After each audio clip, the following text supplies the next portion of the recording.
And corruption received only a brief mention in President William Ruto's State of the Nation address today, with the president pointing to digitisation as his administration's main tool for sealing leakages and limiting bribery. Yet as recent reports reveal staggering losses in deeply entrenched graft networks, questions remain on whether those particular reforms and that were outlined today can deliver real accountability.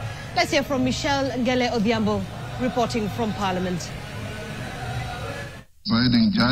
Despite growing public anger over graft, corruption only featured subtly in President William Ruto's State of the Nation address, mentioned directly just once as the president highlighted the impact of government digitization. At the heart of this shift is digital government.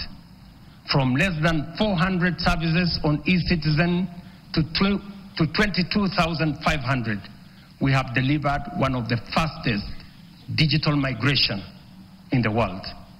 Access is easier, efficiency higher, leakages sealed, and corruption pushed out. But the numbers paint a far tougher picture. According to the latest EACC annual corruption report, Kenya loses an estimated 608 billion shillings every year to corruption, wastage and financial leakages. And the Auditor General's latest report reinforces the scale of the crisis, flagging 355 billion shillings in unsupported, irregular or unexplained expenditure across ministries, state corporations and county governments. Taken together, these losses amount to nearly 1/3 of the national budget. The newly released EACC National Ethics and Corruption Survey goes further, showing that job seekers now face the highest bribe demands, paying up to 243,651 shillings for county executive jobs. Government tenders attract bribes of about 100,000 shillings and TSC placements around 72,665 shillings, revealing bribery touchpoints across nearly every sector. You also know what was happening under President Uhuru in terms of the fight against corruption and accountability in the first 3 years. The Eurobond, the NYS rackets, and those are the issues. There has been some fight against corruption. Okay? You don't have mega cases of corruption. And of course, corruption is pervasive.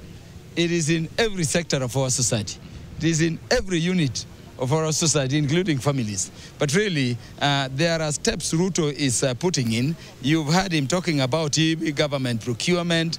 You've heard him, proposing measures like whole government approach in the fight against corruption. Because in as much as this is delegated to EACC, really EACC cannot be everywhere at the same time. So there is some approach. The president's address offered reforms, but no new crackdown, no major enforcement announcement, and no fresh anti-graft commitments beyond digitization alone. The president's message is clear: corruption must fall. But Kenyans have heard that before. Tonight, many wait to see whether this is the moment the rhetoric stops and real accountability begins. Michelle Ngele Odhiambo, NTV, Parliament Buildings, Nairobi.